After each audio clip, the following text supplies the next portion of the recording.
Viewers welcome back in programme viewers जिस तरह कि तुसीं देखिया कि डॉक्टर साहब ने पहले सैगमेंट विच करतारपुर कोरीडोर के उपर जो इशू सी उस उपर अपने विचार दिते। आई होप तुहानूं सारिਆਂ ਨੂੰ पसंद आए होणगे। अभी असीं तुहाडे नाल गुजारिश और बेनती कर दईए कि तुसीं यूट्यूब ते यूट्यूब ते जाके TV84 ਦੇ ਚੈਨਲ ਤੇ जो साडे प्रोग्राम तीनों चलते हैं, जिस तरह कि सच्चो सच प्रोग्राम का जो टाइम है वो 7:30 तो लैके 9 बजे तक है और जो पंजाबी खबर होंदियां ने उसका टाइम है 9 बजे तो लैके 9:30 बजे तक। जो स्पैशल इंटरव्यूज होंदियां ने उसका टाइम है 9:30 बजे तो लैके 10 बजे तक। तुसीं ये तीनों जो प्रोग्राम ने यूट्यूब ते जाके TV84 ਦੇ ਚੈਨਲ ਤੇ देख सकते हो, लाइव देख सकते हो और अपने तुसीं कमेंट एंड जो सुझाव ने वो भेज सकते हो। और असीं ये भी गुजारिश करांगे कि तुसीं इन्हां तीनों जो वीडियोज़ ने जां जो भी साडे चलदे ने प्रोग्राम उन्हां नूं TV84 ਦੇ ਚੈਨਲ ਤੇ जाके यूट्यूब ते जाके तुसीं इन्हां नूं सबसक्राइब भी कर सकते हो। Thank you so much. So keep watching TV84। जी डॉक्टर साहब, अगले इशू बारे तुहाडे विचार जानने चाहांगे। जी डॉक्टर साहब की कहना चाहोगे? देखो, कल असीं जिक्र कीता सी कि एक बड़े ही बहादुर बोल्ड पत्रकार जी जर्नलिस्ट जिहड़े ऑथर भी बने ज़ोहैर कश्मीरी, जिन्हां ने एक होर जिहड़े ग्लोब एंड मेल पॉपुलर अखबार है कैनेडा दा उस दे पत्रकार ब्रायन मैकेंड्रियो दे नाल मिल के सॉफ्ट टारगेट किताब लिखी सी। जी ਜਿਹੜੀ ਸੌਫਟ ਟਾਰਗੇਟ ਜ਼ਾਹਰਾ ਤੌਰ ਦੇ ਉੱਤੇ ਅੱਜ ਵੀ ਜਦੋਂ ਅਸੀਂ ਦੇਖਦੇ ਹਾਂ ਕਿ ਭਾਰਤੀ ਇੰਟੈਲੀਜੈਂਸ ਏਜੰਸੀਆਂ ਦਾ ਰਾਹ ਨੇ ਕਿਸ ਹੱਦ ਤੱਕ ਆਪਣੀ ਪਹੁੰਚ ਸਾਰੇ ਪਾਸੇ ਬਣਾਈ ਹੋਈ ਹੈ। ਪਾਕਿਸਤਾਨ ਦੇ ਵਿੱਚ ਕਿਵੇਂ ਬਲੋਚਿਸਤਾਨ ਦੇ ਵਿੱਚ ਇਹ ਕੁਲਭੂਸ਼ਣ ਯਾਦਵ ਜਿਹੜਾ ਜਿਹਦਾ ਸਰਗਣਾ ਸੀ ਸਾਰੇ ਬਲੋਚਿਸਤਾਨ ਸੂਬੇ ਦੇ ਵਿੱਚ ਆਪਣਾ ਜਾਲ ਵਿਛਾਇਆ ਹੋਇਆ ਸੀ। ਔਰ ਈਵਨ ਕਿਵੇਂ ਹੁਣ ਇਹ ਰਾਹ ਦਾ ਹੀ ਆਫੀਸ਼ੀਅਲ ਕਰਾਚੀ ਕੌਂਸੂਲੇਟ ਜਿਹੜਾ ਚਾਈਨਾ ਦਾ ਹੈ ਉਸ ਦੇ ਉੱਤੇ ਹਮਲੇ ਦੇ ਵਿੱਚ ਦੋਸ਼ੀ ਪਾਏ ਗਏ ਨੇ ਕਿ ਉਹਨਾਂ ਦੇ ਹੀ ਖਰੀਦੇ ਹੋਏ ਬੰਦੇ ਸਨ। ਲੇਕਿਨ 84 ਤੋਂ ਵੀ ਪਹਿਲਾਂ ਲੇਟ 70s ਦੇ ਵਿੱਚ ਕੈਨੇਡਾ 'ਚ ਕਿਵੇਂ ਰਾਹ ਨੇ ਆਪਣਾ ਜਾਲ ਵਿਛਾਇਆ ਗੁਰਦੁਆਰਿਆਂ ਦੇ ਵਿੱਚ, ਕਿਵੇਂ ਉਹਨਾਂ ਨੇ ਆਪਣੀ ਮੌਜੂਦਗੀ ਬਣਾਈ। ਔਰ ਜਿਹੜਾ ਕੈਨੇਡਾ ਦਾ ਇੱਕ ਪ੍ਰਮੁੱਖ ਗੁਰਦੁਆਰਾ ਵੈਸਟਰਨ ਜਿਸ ਦੇ ਵਿੱਚ ਇੱਕ ਕੇਸ ਹੋਈ ਜਿਹਦੇ 'ਚ ਅਮਰਜੀਤ ਸਿੰਘ ਸਮਰਾ ਨਾਂ ਦੇ ਬੰਦੇ ਨੇ ਫਿਰ ਈਵਨ ਕੋਰਟ ਦੇ ਵਿੱਚ ਵੀ ਗੋਲੀ ਚਲਾ ਕੇ ਮਾਰਿਆ ਜੀ। ਔਰ ਇਹ ਸਾਰੇ ਹੀ ਫੈਕਟ, ਕਿਉਂਕਿ ਸੌਫਟ ਟਾਰਗੇਟ ਦਾ ਮਤਲਬ ਹੀ ਇਹ ਹੁੰਦਾ ਹੈ ਹੁਣ ਜਦੋਂ ਵੀ ਕੋਈ ਕਮਾਂਡੋ ਜਾਂ ਦੂਸਰੇ ਜਿਹੜੇ ਨੇ ਟ੍ਰੇਨਡ ਜਾਂ ਈਵਨ ਗੁਰਿਲੇ, ਇੱਕ ਹੁੰਦਾ ਉਸ ਥਾਂ ਤੇ ਅਟੈਕ ਕਰਨਾ ਜਿੱਥੇ ਫੌਜੀ ਛਾਉਣੀ ਹੈ ਜਾਂ ਕੋਈ ਪੁਲਿਸ ਦਾ ਇਹ ਚੌਂਕੀ ਹੈ। ਸੋ ਜ਼ਾਹਰ ਹੈ ਉਹ ਹਾਰਡ ਟਾਰਗੇਟ ਹੈ ਜਿੱਥੇ ਤੁਸੀਂ ਹਮਲਾ ਕਰਨਾ ਹੈ।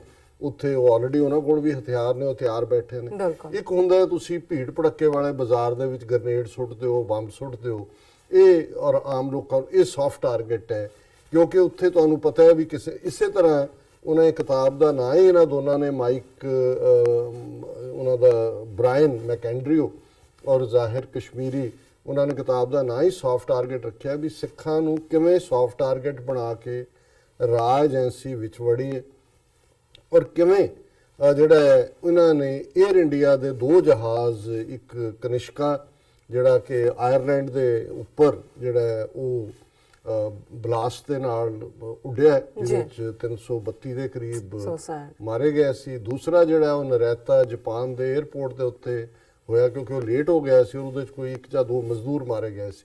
ਪਰ ਇਹਨਾਂ ਨੇ ਇਸ ਕਿਤਾਬ ਦਾ ਜਿਹਦੇ ਲਈ ਬਹੁਤ ਇੰਟੈਂਸਿਵ ਰਿਸਰਚ ਕੀਤੀ ਸੀ, ਇਹਨਾਂ ਨੇ ਇਨਸਾਈਡ ਸਾਰੀ ਸਟੋਰੀ ਕੱਢ ਕੇ ਲਿਆਂਦੀ ਸੀ ਕਿ ਰਾਹ ਨੇ ਬੇਸ਼ੱਕ ਜਿਹੜੇ ਫਰੰਟ ਪਰਸਨਸ ਵਰਤੇ ਗਏ ਉਹ ਪੱਗਾਂ ਵਾਲੇ ਹੋਣ ਕਿਉਂਕਿ ਜਜ਼ਬਾਤੀ ਮਾਹੌਲ ਸੀ। ਜੂਨ 84 ਦਾ ਭਾਰਤੀ ਫੌਜੀ ਹਮਲਾ ਹੋ ਕੇ ਹਟਿਆ ਸੀ। ਹੁਣ ਕੋਈ ਵੀ ਸੱਜਣ ਜਿਹੜਾ ਕਿਸੇ ਡਿਵਾਊਟ ਸਿੱਖ ਦੇ ਕੋਲ ਜਾਏ, ਏਜੰਸੀਆਂ ਦਾ ਬੰਦਾ ਜਿਹੜਾ ਉਹਨਾਂ ਦਾ ਖੜਾ ਕੀਤਾ, ਉਹ ਕਹੇ ਜੀ ਇਹਨੇ ਸਰਕਾਰ ਨੇ ਸਾਡੇ ਤੇ ਇਹ ਕੀਤਾ, ਇਹਦਾ ਬਦਲਾ ਲੈਣਾ ਚਾਹੀਦਾ। ਉਹਨੇ ਕਹੇ ਕਿ ਜੀ ਅਸੀਂ ਪ੍ਰਬੰਧ ਕਰ ਦਿੰਨੇ, ਇਹ ਕੰਮ ਕਰ ਦਈਏ। ਸੋ ਜ਼ਾਹਿਰ ਹੈ ਵੀ ਕੁਛ ਨਾ ਕੁਛ ਜਿਹੜੇ ਫਰੰਟ ਐਜ਼ ਏ ਚਿਹਰੇ ਇਸਤੇਮਾਲ ਹੋਏ ਉਹਨਾਂ ਨੂੰ ਖੁਦ ਵੀ ਨਹੀਂ ਸੀ, ਉਹ ਇਹੀ ਸਮਝਦੇ ਹੋਣਗੇ ਵੀ ਜੀ ਅਸੀਂ ਇਹ ਜਿਹੜਾ ਭਾਰਤ ਸਰਕਾਰ ਨੂੰ ਸਬਕ ਸਿਖਾ ਰਹੇ। ਪਰ ਜ਼ਾਹਰਾ ਤੌਰ ਤੇ ਜਿਵੇਂ ਉਹ ਸੌਫਟ ਟਾਰਗੇਟ ਦੇ ਵਿੱਚ ਸਾਰਾ ਇਹਨਾਂ ਦਾ ਨੈਟਵਰਕਿੰਗ ਇਸ ਦਾ ਤੱਥ ਸਾਹਮਣੇ ਸੀ ਕਿ ਕਿਵੇਂ ਇਹ ਲੋਕ ਏਜੰਸੀਆਂ ਦੀ ਇਨਵੋਲਵ ਸੀ। ਉਸ ਤੋਂ ਬਾਅਦ ਇਹਨਾਂ ਦੇ ਲਈ ਬਹੁਤ ਦਿੱਕਤਾਂ ਹੋਈਆਂ।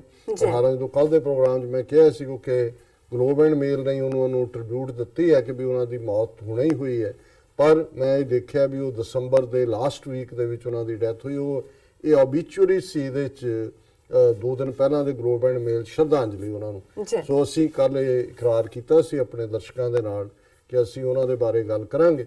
ਸੋ ਇਸ ਦੀ ਉਹਨਾਂ ਨੂੰ ਬਹੁਤ ਕੀਮਤ ਚੁਕਾਣੀ ਪਈ।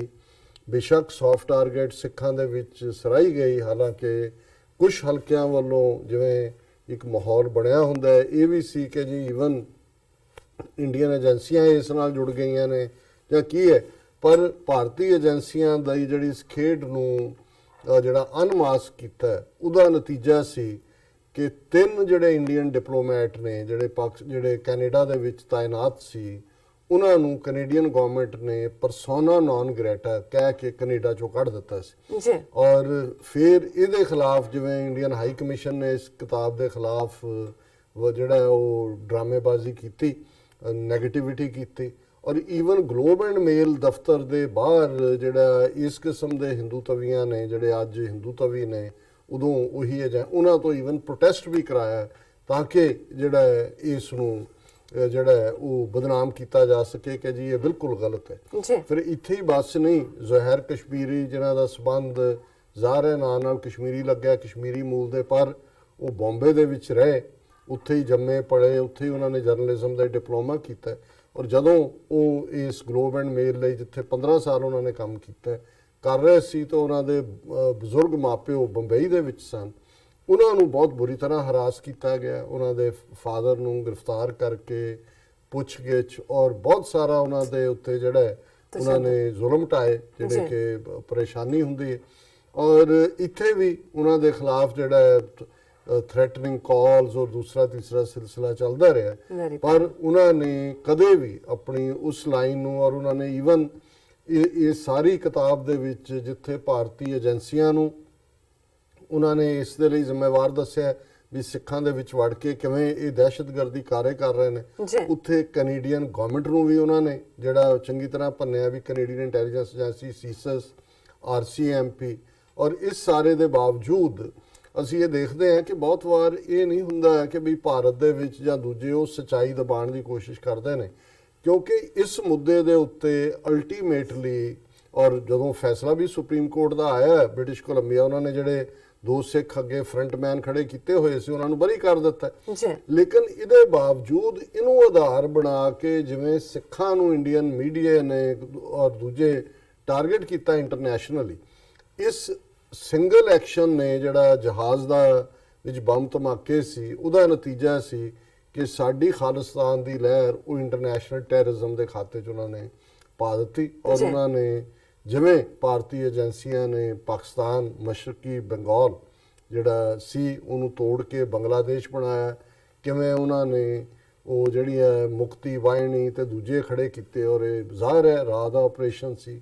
ਉਸ ਤੋਂ ਪਹਿਲਾਂ ਸਿੱਕਮ ਨੂੰ ਕਿਵੇਂ ਜਿਹੜੀ ਕਿ ਇੱਕ ਇੰਡੀਪੈਂਡੈਂਟ ਪ੍ਰਿੰਸੀਪੈਲਿਟੀ ਸੀ ਉਹਨੂੰ ਜਿਹੜਾ ਭਾਰਤ ਦਾ ਸੂਬਾ ਬਣਾਉਣ 'ਚ ਰਾਹ ਨੇ ਕਿਵੇਂ ਚੋਗਿਆਲ ਦੇ ਨਾਲ ਜਿਹੜਾ ਉਸ ਦਾ ਇੰਚਾਰਜ ਸੀ ਉਹਦੇ ਨਾਲ ਕੀ ਕੀਤਾ, ਇਹ ਸਾਰੀਆਂ ਕਹਾਣੀਆਂ ਇਹਦੇ ਤੋਂ ਹੁਣ ਕ੍ਰੈਡਿਟ ਲੈਂਦੇ ਨੇ ਕਿ ਜੀ ਦੇਖੋ ਰਾਹ ਨੇ ਕੀ ਕੀਤਾ। ਅੱਜ ਇਹੀ ਰਾਹ ਜਿਹੜੀ ਹੈ ਪਾਕਿਸਤਾਨ ਦੇ ਵਿੱਚ ਅਨਸਟੇਬਿਲਿਟੀ ਪੈਦਾ ਕਰ ਰਹੀ ਹੈ, ਅਫਗਾਨਿਸਤਾਨ 'ਚ ਬੜੇ ਹੋਏ ਨੇ। ਅਫਗਾਨਿਸਤਾਨ ਦੇ ਜਿੰਨੀ ਬਾਰਡਰ ਲੱਗਦਾ ਪਾਕਿਸਤਾਨ ਤੇ 7 ਕੌਂਸੂਲੇਟ ਖੋਲੇ ਹੋਏ ਨੇ, ਉੱਥੇ ਕਿਹੜਾ ਕੰਮ ਹੈ ਇੰਡੀਅਨਸ ਉੱਥੇ ਕਿਹੜੇ ਰਹਿੰਦੇ ਨੇ।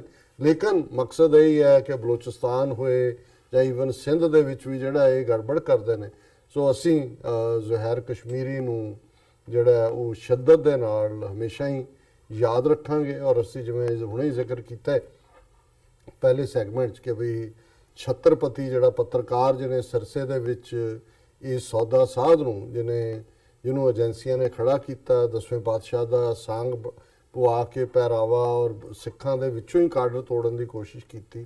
ਬੇਸ਼ੱਕ ਉਹ ਇੱਕ ਹਿੰਦੂ ਸੱਜਣ ਹੈ, ਛਤਰਪਤੀ ਸੀ, ਲੇਕਿਨ ਉਹਨੇ ਆਪਣੀ ਉਹ ਜਾਨ ਤੇ ਖੇਡਿਆ, ਉਹਨੇ ਆਪਣੀ ਕੁਰਬਾਨੀ ਦਿੱਤੀ ਜਾਨ ਦੀ, ਲੇਕਿਨ ਉਹਨੂੰ ਜਿਹੜਾ ਐਕਸਪੋਜ਼ ਕੀਤਾ ਔਰ ਉਹਦੇ ਬੇਟੇ ਨੇ ਵੀ ਇਸ ਸੰਘਰਸ਼ ਨੂੰ ਜਾਰੀ ਰੱਖਿਆ। ਔਰ ਅਸੀਂ ਸਮਝਦੇ ਹਾਂ ਵੀ ਜ਼ੁਹੈਰ ਕਸ਼ਮੀਰੀ ਨੇ ਇਸ ਸੱਚ ਨੂੰ ਸਾਹਮਣੇ ਲਿਆ ਕਿ ਬਹੁਤ ਵੱਡੀ ਇੱਕ ਮੁਸਲਮਾਨ ਸਨ, ਉਹਨਾਂ ਨੇ ਇੱਕ ਕਸ਼ਮੀਰੀ ਹੋਣ ਦੇ ਨਾਤੇ ਜ਼ਾਹਿਰ ਤੌਰ ਤੇ ਉਹਨਾਂ ਨੇ ਦੇਖਿਆ ਹੋਣਾ ਵੀ ਇਹ ਗੇਮ ਚੱਲ ਕੀ ਰਹੀ ਹੈ।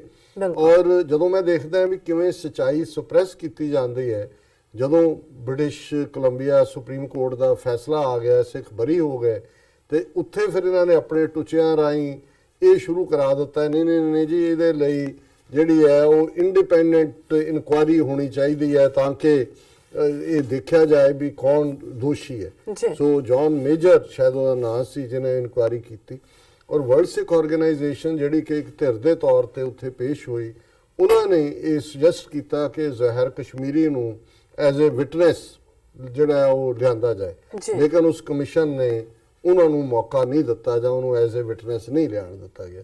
ਇਸੇ ਤਰ੍ਹਾਂ ਜਿਹੜੀਆਂ ਕੁਝ ਵਿਟਨੈਸਿਸ ਉੱਥੋਂ ਵੀ ਲੈ ਕੇ ਜਿਨ੍ਹਾਂ ਨੇ ਹੁਣ, ਕਿਉਂਕਿ ਤਲਵਿੰਦਰ ਸਿੰਘ ਦਾ ਨਾਂ ਜੁੜਦਾ ਸੀ ਪਰਮਾਰ ਦਾ, ਤਲਵਿੰਦਰ ਸਿੰਘ ਨੂੰ ਕਿਵੇਂ ਫਗਵਾੜੇ ਦੇ ਨੇੜੇ ਫੜ ਕੇ ਝੂਠੇ ਪੁਲਿਸ ਮੁਕਾਬਲੇ ਦੇ ਵਿੱਚ ਮਾਰਿਆ ਗਿਆ ਜਦੋਂ ਕਿ ਤਲਵਿੰਦਰ ਸਿੰਘ ਪਰਮਾਰ ਕੈਨੇਡੀਅਨ ਸਿਟੀਜ਼ਨ ਸੀ। ਹੁਣ ਜੇ ਇਹ ਏਜੰਸੀਆਂ ਦੀ ਖੇਡ ਨਾ ਹੁੰਦੀ ਤੇ ਜ਼ਾਹਰ ਹੈ ਕੈਨੇਡੀਅਨ ਸਿਟੀਜ਼ਨ ਉਹਨਾਂ ਦੇ ਕੋਲ ਆਇਆ, ਉਹਨੂੰ ਉਹਨਾਂ ਨੇ ਪ੍ਰਾਈਮ ਦੋਸ਼ੀ ਬਣਾਇਆ ਹੋਇਆ, ਉਹ ਕੈਨੇਡਾ 'ਚ ਟ੍ਰਾਇਲ ਚੱਲਦਾ, ਉਹਦੇ ਤੇ ਗੱਲ ਸਾਹਮਣੇ ਆ ਜਾਂਦੀ। ਲੇਕਿਨ ਇਹ ਸਾਰਾ ਵੀ ਉਹਨਾਂ ਨੇ ਉੱਥੇ ਵੀ ਉਹਨੂੰ ਸੁਪਰੈਸ ਕੀਤਾ ਔਰ ਇੱਥੇ ਵੀ, ਔਰ ਇਹਦੇ 'ਚ ਕੋਈ ਸ਼ੱਕ ਨਹੀਂ ਹੈ ਕਿਉਂਕਿ ਕੈਨੇਡੀਅਨ ਸੀਸਸ RCMP ਔਰ ਗਵਰਨਮੈਂਟ ਲੈਵਲ ਦੇ ਉੱਤੇ ਬਹੁਤ ਵੱਡੀ ਫੇਲਿਅਰ ਸੀ, ਉਹ ਵੀ ਜ਼ਾਹਰ ਹੋਣੀ ਸੀ। ਔਰ ਉਹਨਾਂ ਨੇ ਲੋਕਲ ਪੋਲਿਟਿਕਸ ਨੂੰ ਸਾਹਮਣੇ ਰੱਖਦੇ ਆ 3 ਡਿਪਲੋਮੈਟ ਤਾਂ ਇੰਡੀਆ ਦੇ ਕੱਢ ਦਿੱਤੇ, ਲੇਕਿਨ ਇਹਨਾਂ ਨੇ ਕਦੇ ਐਡਮਿਟ ਨਹੀਂ ਕੀਤਾ ਕਿ ਵੀ ਇਹ ਜਿਹੜਾ ਹੁਣ ਜੇ ਤੁਸੀਂ ਇਨਕੁਆਇਰੀ ਜਾਂ ਟ੍ਰਾਇਲ ਵੀ ਹੈ, ਅਸੀਂ ਹਮੇਸ਼ਾ ਹੀ ਕਹਿੰਦੇ ਰਹੇ, ਮੈਂ 25-30 ਸਾਲ ਤੋਂ ਆਪਣੀਆਂ ਲਿਖਤਾਂ 'ਚ ਵੀ ਕਿਹਾ ਕਿ ਭਾਈ ਉਹਨਾਂ ਦੀ ਇਮਿਊਨਿਟੀ ਖਤਮ ਕਰੋ, ਜੇ ਅਜੇ ਵੀ ਉਹ ਡਿਪਲੋਮੈਟ ਨੇ ਹੁਣ ਤੱਕ ਤੇ ਰਿਟਾਇਰ, ਉਹਨਾਂ ਨੂੰ ਲਿਆ ਕੇ ਜਿਹੜਾ ਉਹ ਵਿਟਨੈਸ ਸਟੈਂਡ ਦੇ ਵਿੱਚ ਖੜਾ ਕਰੋ। ਔਰ ਇਹੀ ਗੱਲ ਬ੍ਰਾਇਨ ਮੈਕੈਂਡਰੀਓ ਔਰ ਜ਼ਹਿਰ ਕਸ਼ਮੀਰੀ ਨੇ ਸੌਫਟ ਟਾਰਗੇਟ 'ਚ ਕਹੀ ਸੀ ਕਿ ਇਹ ਲੋਡ ਕਰੋ ਹਾਈ ਕਮਿਸ਼ਨ ਔਰ ਆਟਵਾ ਦਾ, ਟੋਰਾਂਟੋ ਔਰ ਵੈਨਕੂਵਰ ਦੇ ਇਹਨਾਂ ਦੇ ਕੌਂਸੂਲੇਟ, ਇਹਨਾਂ ਦੇ EMPLOYE, ਇਹਨਾਂ ਨੂੰ ਲਿਆਓ, ਹੋਲ ਐਵੀਡੈਂਸ ਲਾਈਜ਼ देयर ਕਿ their fingerprints are on this dirty act. ਬਿਲਕੁਲ। ਔਰ ਅਸੀਂ ਇਹ ਸਮਝਦੇ ਹਾਂ ਕਿ ਵੀ ਈਵਨ ਉਸ ਮੇਜਰ ਕਮਿਸ਼ਨ ਦੇ ਸਾਹਮਣੇ ਵੀ ਜੌਨ ਕਮਿਸ਼ਨ ਕੀ ਸੀ, ਉਹਨੂੰ ਜ਼ਹਿਰ ਕਸ਼ਮੀਰੀ ਨੂੰ ਉਹਨਾਂ ਨੇ ਨਹੀਂ ਆਣ ਦਿੱਤਾ। ਔਰ ਆਪਣੇ ਇਸ ਕਰੀਅਰ ਤੋਂ ਬਾਅਦ ਨਿਆਗਰਾ ਫਾਲ ਦੇ ਉੱਤੇ ਉਹ ਆਪਣੇ ਪਰਿਵਾਰ ਦੇ ਨਾਲ ਹੀ ਉਹਨਾਂ ਨੇ ਇੱਕ ਛੋਟਾ ਜਿਹਾ ਰੈਸਟੋਰੈਂਟ ਟਾਈਪ ਖੋਲ੍ਹਿਆ ਹੋਇਆ ਸੀ, ਉੱਥੇ ਹੀ ਉਹਨਾਂ ਨੂੰ ਹਾਰਟ ਅਟੈਕ ਹੋਇਆ, ਉਹਨਾਂ ਦੀ ਡੈਥ ਹੋਈ। ਸੋ ਅਸੀਂ ਜਿਹੜਾ ਉਹਨਾਂ ਨੂੰ ਆਪਣੀ ਜਿਹੜੀ ਅਕੀਦਤ ਜਿਹੜੀ ਹੈ ਉਹ ਭੇਟ ਕਰਦੇ ਹਾਂ। ਔਰ ਅਸੀਂ ਸਮਝਦੇ ਹਾਂ ਵੀ ਇਹ ਜਿਹੜੀਆਂ ਬਹਾਦਰ ਕਲਮਾਂ ਨੇ ਇਹ ਹਰ ਥਾਂ ਤੇ ਨਹੀਂ ਹੁੰਦੀਆਂ, ਬਾਰ-ਬਾਰ ਨਹੀਂ ਹੁੰਦੀਆਂ, ਔਰ ਇਹਨਾਂ ਨੂੰ ਇਹ ਯਕੀਨ ਹੁੰਦਾ ਹੈ ਇਹਨਾਂ ਬਹਾਦਰ ਕਲਮਾਂ ਨੂੰ ਕਿ ਵੀ ਇੱਕ ਦਿਨ ਸੱਚ ਸਾਹਮਣੇ ਆਏਗਾ। ਉਹਨਾਂ ਦੇ ਸਾਹਮਣੇ ਵੇਲੇ ਦੇ ਹਾਕਮਾਂ ਨੂੰ ਰਿਝਾਣਾ ਨਹੀਂ ਹੁੰਦਾ। ਪਾਕਿਸਤਾਨ ਦੇ ਵੀ ਇੱਕ ਸ਼ਾਇਰ ਹਬੀਬ ਜ਼ਾਲਬ ਜਿਨ੍ਹਾਂ ਨੇ ਫੌਜੀ ਰੂਲ ਨੂੰ ਵੀ ਚੈਲੰਜ ਕੀਤਾ, ਭਾਵੇਂ ਉਹਨਾਂ ਦੀ ਆਪਣੀ ਆਈਡੀਓਲੋਜੀ ਸੀ, ਅਸੀਂ ਸਭ ਨਾਲ ਸਹਿਮਤ ਨਾ ਵੀ ਹੋਈਏ, ਪਰ ਮੈਂ ਹਮੇਸ਼ਾ ਉਸ ਕਰੇਜ ਨੂੰ, ਉਸ ਹੌਸਲੇ ਨੂੰ ਸੈਲੂਟ ਕਰਦਾ ਜਿਹੜਾ ਕਿ ਐਸਟੈਬਲਿਸ਼ਮੈਂਟ ਦੇ ਨਾਲ ਟੱਕਰ ਲੈਣ ਦੀ ਹਿੰਮਤ ਰੱਖਦਾ। ਔਰ ਜਿਵੇਂ ਉਹਨੇ ਹਬੀਬ ਜ਼ਾਲਬ ਨੇ ਜਦੋਂ ਆਇਨ ਲਿਆਂਦਾ ਅਯੂਬ ਖਾਨ ਨੇ, ਤਾਂ ਉਦੋਂ ਵੀ ਉਹਨੇ ਨਜ਼ਮ ਲਿਖੀ ਔਰ ਲਾਹੌਰ ਦੇ ਵਿੱਚ ਖਲੋ ਕੇ ਉਹਨਾਂ ਨੇ ਉਹ ਪੜ੍ਹੀ ਕਿ ਵੀ ਮੈਂ ਇਹ ਜਿਹੜੀ ਸੁਬਹ ਬੇਨੂਰ ਕੋ ਇਸ ਦਸਤੂਰ ਕੋ ਮੈਂ ਨਹੀਂ ਜਾਣਤਾ, ਮੈਂ ਨਹੀਂ ਮਾਨਤਾ। ਸੋ ਇਹ ਬੜੀ ਬਰੇਵ ਗੱਲ ਹੁੰਦੀ ਹੈ। ਔਰ ਇਸੇ ਤਰ੍ਹਾਂ ਜਦੋਂ ਜ਼ਿਆਉਲ ਹੱਕ ਦਾ ਪੀਰੀਅਡ ਆਇਆ ਔਰ ਉਸ ਨੂੰ ਵੀ ਐਡਰੈਸ ਕਰਦੇ ਆ ਜਿਹੜਾ ਕਿ ਭਾਈ ਇਹ ਮਾਰਸ਼ਲ ਲਾਅ ਤੇ ਦੂਜਾ ਤੀਜਾ, उसने वो क्या कपलेट के भी तुमसे पहले भी एक शख्स जो यहाँ तख्ते निशां था, तख्ते नशीं था, उसको भी अपने खुदा होने का इतना ही यकीन था कि ਜਿਹਦੇ ਕੋਲ ਤਾਕਤ ਆਂਦੀ ਹੈ ਉਹ ਸਮਝਦਾ ਵੀ ਉਹ ਰੱਬ ਹੈ, ਪਰ ਉਹ ਰੱਬ ਨਹੀਂ ਹੁੰਦਾ। ਜਦੋਂ ਉਹ ਫਿਰ ਗਲਤ ਗੱਲ ਕਰਦੇ ਨੇ ਤਾਂ ਜਿਵੇਂ ਪੰਜਾਬੀ ਚ ਕਹਿੰਦੇ ਨੇ ਕਿ ਤਪੋਂ ਰਾਜ ਤੇ ਰਾਜੋਂ ਨਰਕ, ਬਿਲਕੁਲ ਹੈਲ ਦੋਜ਼ਖ ਹੁੰਦਾ ਕਿ ਵੀ ਤੁਹਾਡਾ ਕੋਈ ਚੰਗਾ ਕੰਮ ਕੀਤਾ ਹੁੰਦਾ ਹੈ ਜਾਂ ਤੁਹਾਡਾ ਕੋਈ ਰੱਬ ਦਾ ਮਿਹਰ ਹੁੰਦੀ ਹੈ ਵੀ ਤੁਹਾਨੂੰ ਲੋਕਾਂ ਦੀ ਖਿਦਮਤ ਕਰਨ ਦਾ ਮੌਕਾ ਮਿਲਦਾ ਹੈ, ਤੁਹਾਨੂੰ ਪੋਲੀਟੀਕਲ ਪਾਵਰ ਮਿਲਦੀ ਹੈ।